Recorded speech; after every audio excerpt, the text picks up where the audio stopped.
নমস্কাৰ আন এটা ভিডিঅ'লৈ সকলোকে স্বাগতম জনাইছোঁ তো আমি আলোচনা কৰি আহিছিলোঁ অনুশীলনী 2C তো আমি 5 নম্বৰলৈকে আলোচনা কৰিছোঁ যদি চোৱা নাই চাই ল'বা আজি হ'ব 6 নম্বৰ ভিডিঅ'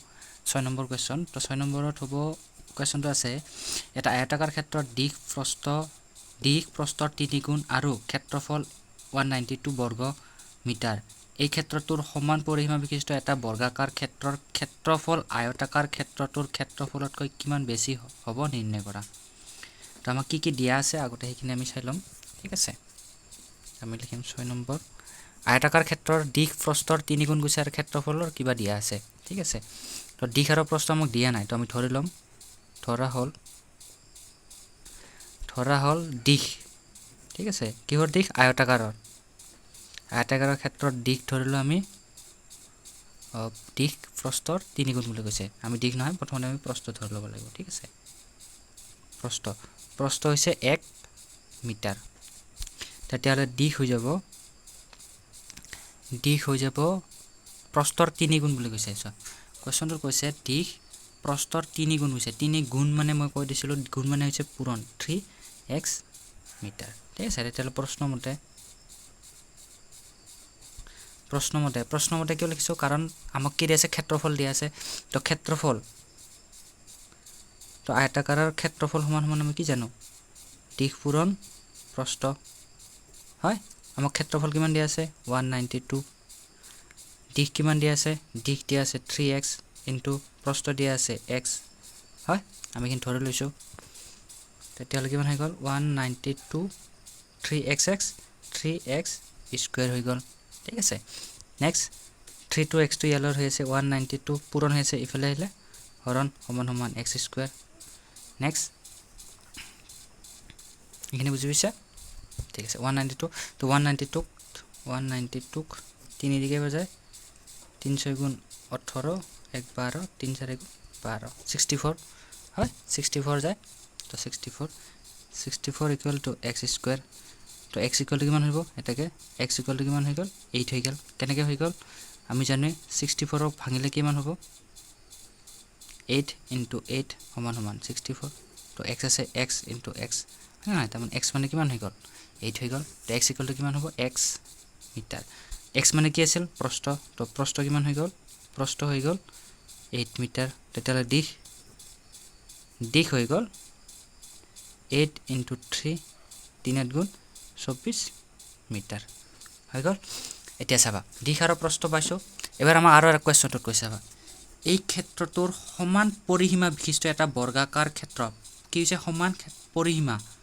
এটা বৰ্গাকাৰ ক্ষেত্ৰৰ ক্ষেত্ৰফল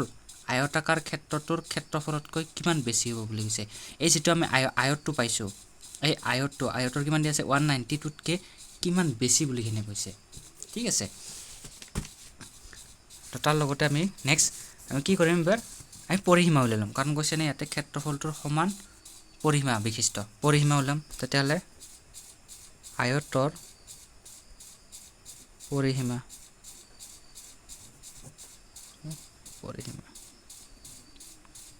সমান আয়তৰ পৰিসীমা সূত্ৰটো কি 2 পূৰণ দিশ যোগ প্ৰস্থ হয় তো পৰিসীমা আমি 2 পূৰণ দিশ কিমান পাইছো 24 প্লাস প্ৰস্থ পাইছো 8 2 পূৰণ 24 আৰু 8 প্লাস কৰিলে কিমান হ'ব 32 তো 32 into 64 সেমানে নহয় হয় ইমান মিটাৰ পৰিসীমা আমি কিমান পাইছো 64 মিটাৰ এতিয়া চাবা এতিয়া কৈছে নেক্সট কৈছে পৰিসীমা বিশিষ্ট এটা বৰ্গাকাৰ ক্ষেত্ৰৰ ক্ষেত্ৰফল আয়তাকাৰ ক্ষেত্ৰফলতকৈ কিমান ডাঙৰ তেতিয়াহ'লে বৰ্গাকাৰ ক্ষেত্ৰফলটো কিমান হ'ব এটাকে বৰ্গাকাৰ ক্ষেত্ৰটোৰ ক্ষেত্ৰফল সমান বুলি কৈছে না নাই সমান বুলি কৈছে কাৰ সমান বুলি কৈছে পৰিসীমাৰ সমান পৰিসীমা হৈছে 64 তেতিয়াহ'লে ইয়াৰ হৈ যাব 64 মিটাৰ বৰ্গাকাৰ ক্ষেত্ৰ ঠিক আছে তো আমি কি কৰিব লাগিব ক্ষেত্ৰটোৰ ক্ষেত্ৰফলতকৈ কিমান ডাঙৰ তেতিয়াহ'লে আমি কি বৰ্গাকাৰ ক্ষেত্ৰৰ ক্ষেত্ৰফল আমি ক্ষেত্ৰফল উলাব লাগিব না নাই উলাব লাগিব এটা ক্ষেত্ৰফল নহয় দেই সৰি এটো হৈছে পৰিসীমা কিমান হৈ যাব বৰ্গাকাৰ ক্ষেত্ৰ পৰিসীমা হৈ যাব 64 মিটাৰ ঠিক আছে এটাকে বৰ্গাকাৰ ক্ষেত্ৰটোৰ প্ৰথমতে আমি দিশটো উলাই লম ঠিক আছে দিশ সমান সমান এটা বৰ্গাকাৰ হলে কি হৈ যায় বৰ্গাকাৰ হলে চাৰিটা কি হৈ যাব সমান হৈ যাব মানে 1 2 3 4 চাৰিটা সমান হয় নহয় দিশটো ইয়াৰ লগত এটো সমান চাৰিটা দিশ কি হৈ যায় সমান হৈ যায় তেতিয়া হলে 64 * 4 কিয় 4 দি হৰণ দিছো কাৰণ আমাৰ চাৰিটা বাহু সমান আৰু আমাক এটা কি লাগে দিশ লাগে তো কিমান হৈ যাব 64 ক দিলে 4 গুণ 4 এটা হৈ গল 24 6 4 গুণ 24 তো 16 মিটাৰ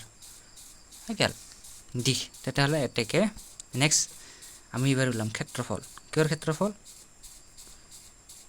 বৰ্গাকাৰৰ তো ক্ষেত্ৰফলৰ সূত্ৰটো কি কাৰৰ সূত্ৰটো বাহু স্কয়াৰ হয় না নহয় বাহু স্কয়াৰ হয় বাহু স্কয়াৰ হলে কিমান হৈ গল 16 * 16 মানে 16 গুণ তো 16 গুণ কিমান 16 গুণ জুনে জানা কৈ দিব লাগে ঠিক আছে তো 16 গুণ হৈ যায় 256 এটো মই কেনেকৈ কৰিছো একদম সহজ উপায় এটো উপায়টো দেখাই দিছো এনেকৈ লবা 16 এটো 16 ঠিক আছে এটোৰ লগত এটো পূৰণ কৰি 6 6 গুণ 36 আৰু এটোৰ লগত 1 1 গুণ 1 হৈ গল এই দুটা এবাৰ পূৰণ কৰি দিয়া 6 গুণ 6 তালৰ এটা 2 পূৰণ কৰি 6 গুণ 6 6 2 গুণ 12 এটো বাদ দি কিনে এটা এটো যোগ কৰি দিয়া তো 6 হৈ গল 2 3 5 1 1 2 কিমান হৈ গল 256 মিটাৰ এটো বুজি পাইছা ঠিক আছে নেক্সট তো ইমান 256 এতিয়া কৈছে আমাক ক্ষেত্ৰফলটো কিমান বেছি হ'ব বুলি নিৰ্ণয় কৰা তো বেছি কিমান হ'ব বুলি কৈছে তো আমি বেছিটো চামিবা কিমান বেছি হ'ব আমি বিয়োগ কৰি দিম এটাকে আয়তকাৰ ক্ষেত্ৰফল বিয়োগ বৰ্গাকাৰ ক্ষেত্ৰফল আয়তকাৰৰ ক্ষেত্ৰফল কিমান আছিল 192 হয় 192 বিয়োগ এটো কিমান পাইছো আমি 256 এটো উল্টা হল আমি বৰ্গাকাৰটো ইফালে দিবলছে কথা নাই একো ঠিক আছে সমান সমান কিমান হৈ যাব 192 পৰা গলে 64 বৰ্গ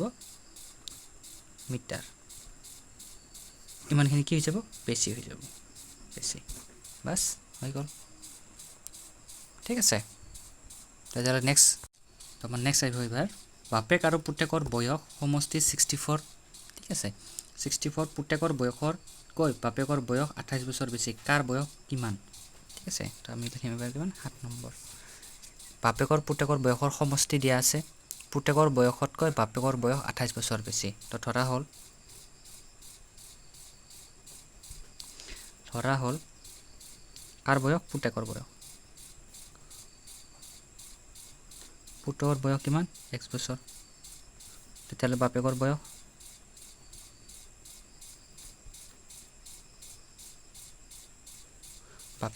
হৈ যাব কিমান বুলি কৈছে 28 বছৰ বেছি মানে x + 28 হয় ইমান বছৰ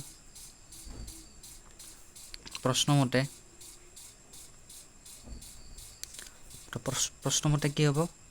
প্ৰশ্নমতে হৈ যাব সমষ্টি বলে কৈছে না সমষ্টি মানে যোগফল মানে কি x +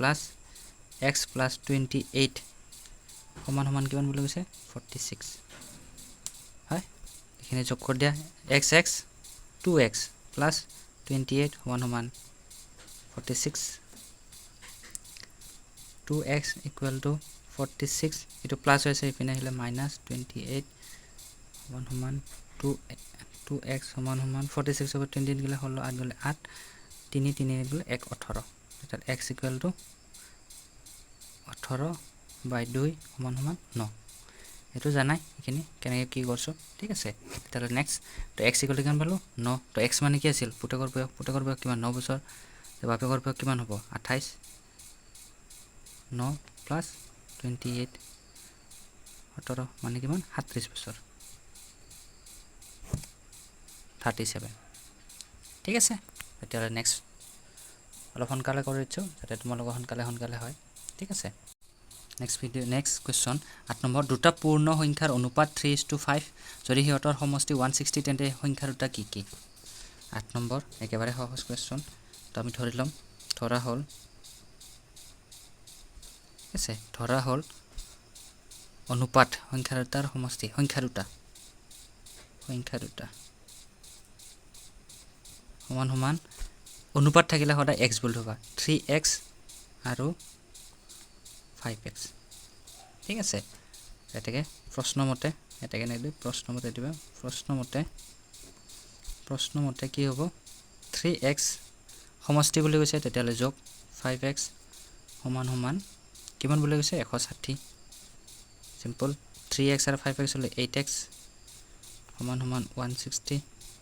x equal to 160 by 8 সমান সমান 20 কেনেকে 20 8 দি দুইবাৰ হল লগ যায় 2 আৰু শূন্যটা আছে 20 তো x equal to কিমান হৈ গেল 20 হৈ গেল তো আমাৰ কি আছিল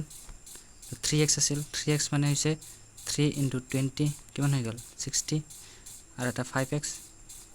5 into 20 সমান সমান 100 ঠিক আছে বাস এই দুটা आंसर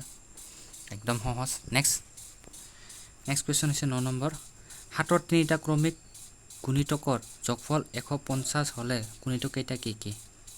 ঠিক আছে নেক্সট আমি 9 নম্বৰ কৰিম গুণিতকৰ কথা কৈছে ঠিক আছে আমি ধৰিলম ধৰা হ'ল হাতৰ গুণিতক এটা তোমালোকে নকবা আৰু যে গুণিতক কি বস্তু গুণিতক জানা না গুণিতক যেনে 7 তাৰপিছত কিমান হ'ব 14 21 গুণিতক 7 দি পূৰণ যোৱা ঠিক আছে হাতৰ গুণিতক তিনিটা গুণিতক তিনিটা হল এটা ধৰলো আমি x এটা ধৰলো x + 7 আৰু এটা আছে x + 14 আৰু আমি নাজানো না হাতৰ গুণিতক ঠিক আছে এইখানে ধৰ লৈছো তাতে প্ৰশ্ন মতে ঠিক আছে তো গুণিতকটো জানা সবে ঠিক আছে নেক্সট x আমাক কি হৈছে যোগফল বুলি কৈছে x + 7 plus x plus 14 সমান সমান 105 হয় তো x কেইটা x তিনটা x plus 7 আৰু 14 কিমান হ'ব 21 হয় সমান সমান 105 তো 3x ইয়াতে ৰাখিলো 105 ইয়াৰ লগত 21 টো কি হৈছে যোগ হৈছে ইপিনে আহিলে বিয়োগ হল থাকিল 3x সমান সমান 105 ৰ পৰা কিবা গলে কিমান হ'ব 105 ৰ পৰা 21 গলে কিমান 4 আৰু এফালে 10 ৰ 2 গলে কিমান হৈ যাব 8 84 হয় 84 x equal to x ৰ লগত 3 টো কি হৈছে পূৰণ হৈছে ইফালে আহিলে হৰণ হৈ যাব 3 84 কেইবাৰ যাব 84 ক 3 দি 3 দুগুণ 6 24 3 গুণ 24 মানে কিমান হৈ যাব x equal to 28 হৈ গল তো গুণিতক কেইটা কি এটাকে গুণিতক কেইটা হল গুণিতক কেইটা হল এটা আছিল x মানে 28 এটা কিমান আছিল x plus এটা আছিল না x plus তো 28 plus 7 28 plus 7 কিমান হ'ব 28 15 মানে 35 হয় আৰু এটা কিমান আছিল x plus 14 তো 28 লগত 14 যোগ কৰিলে কিমান হ'ব আৰু আছে 12 42 35 আৰু 42 28 আৰু 42 এই তিনিটা এই দুটা আৰু এটা এই তিনিটাৰ কি হৈ যাব গুণিতক হৈ যাব ঠিক আছে এটা নেক্সট লাষ্ট কোৱেশ্চন আমাৰ 10 নম্বৰ দুজন ব্যক্তি a আৰু b এৰ বৰ্তমান বয়সৰ b ৰ বৰ্তমান বয়সৰ 2 গুণ 6 বছৰ পিছত হিয়তৰ বয়সৰ অনুপাত হ'ব 9:5 a আৰু b ৰ বৰ্তমান বয়স এটো বহুত বেছি ইম্পৰ্টেন্ট কোৱেশ্চন ঠিক আছে এনেকুৱা ধৰণৰ কোৱেশ্চন তোমালোকৰ এক্সামত আহে ঠিক আছে তেতিয়া 10 নম্বৰটো তো 10 নম্বৰ কৈছে দুজন ব্যক্তি a আৰু b বৰ্তমান বয়স বুলি কৈছে তেতিয়া আমি ধৰি লম ধৰা হ'ল ঠিক আছে আমি চাই লম কি কৈছে a ৰ বৰ্তমান বয়স b ৰ বৰ্তমান বয়সৰ 2 গুণ তেতিয়া আমি b ৰ বৰ্তমান বয়স প্ৰথম ধৰিম b ৰ বৰ্তমান বয়স x বছৰ ঠিক আছে এটা কোনোবাই সুধিব কিয় বিটো ধৰিছো কাৰণ ইয়াতে অলপ কৈ দিছো এৰ বৰ্তমান বয়স বিৰ বৰ্তমান বয়সতকৈ দুগুণ বুলি কৈছে মানে এৰ বৰ্তমান বয়স কিমান হৈ যাব এৰ বৰ্তমান বয়স হৈ যাব কিমান হৈ যাব 2x বছৰ হৈ যাব ঠিক আছে তাৰপিছত কৈছে 6 বছৰ পিছত হিহঁতৰ বয়সৰ অনুপাত এতেকে 6 বছৰ পিছত হিহঁতৰ বয়স সমান সমান 6 বছৰ পিছত বুলি ক'লে কি হ'ব এটা হৈ যাব আমি যদি এৰ দিম এৰ বয়স হৈ যাব 2x + 6 আৰু বিৰ বয়স হৈ যাব x + 6 হয় 6 বছৰ পিছত হিহঁতৰ বয়স এৰ বয়স ইমান বিৰ বয়স ইমান এটা আহিব প্ৰশ্ন মতে এইখিনি আমাৰ কৰণীয় কাম এইখিনি আমি কৰি লৈছো তো আমাক কি কৈছে হিহঁতৰ 2 গুণ 6 বছৰ পিছত a আৰু b সিম্পল কিমান আছে এৰ বয়স হৈছে 2x + 6 প্লাস x + 6 সমান সমান আমাক এটা অনুপাত দিছে না নাই কিমান অনুপাত 9:5 এটা প্লাস এন্ড আমি দি অনুপাত দিম সরি 2x + 6 অনুপাত x + 6 9:5 ঠিক আছে অনুপাত দিয়া আছে তো এখানে আমি অনুপাততে দিছো অনুপাত মানে সদায় হৰণ হৈ থাকে সদায় মনত ৰাখিবা তাৰ মানে কি হৈ থাকে জানা না এনেকুৱা ধৰণৰ 2x + 6 / x + 6 এনেকুৱা হৈ থাকে এটো এনেকুৱা ধৰণৰ 9:5 এনেকুৱা হৈ আছে ঠিক আছে তো আমি এটো জানো সিম্পল এটো দি এটো হৰণ কৰি দিয়া এটো দি এটো হৰণ কৰি দিয়া তো 5 দুগুণ 5 এৰি এনেকৈ দিছো 2x + 6 অলপ সহজ কৰি বুজাকে দিছো 9x + 6 এবাৰ বুজি পাইছা এটো ইফালে দিছো এটো ইফালে দিছো 5 দুগুণ 10 x + 5 6 গুণ 30 সমান 9 লগত x 9x + 6 9 গুণ 54 হৈছে নেক্সট x এক্সপোর্ট গিটা ইফালে লৈ নিম তো 10x এটো ইফালে লৈ নিম -9x কাৰণ ইয়াতে কি আছে প্লাস আছে তো ইপিনে হাললে কি হৈ যায় মাইনাস হৈ গল সমান 54 আছে ই প্লাস হৈ আছে ইপিনে গলে মাইনাস হৈ যাব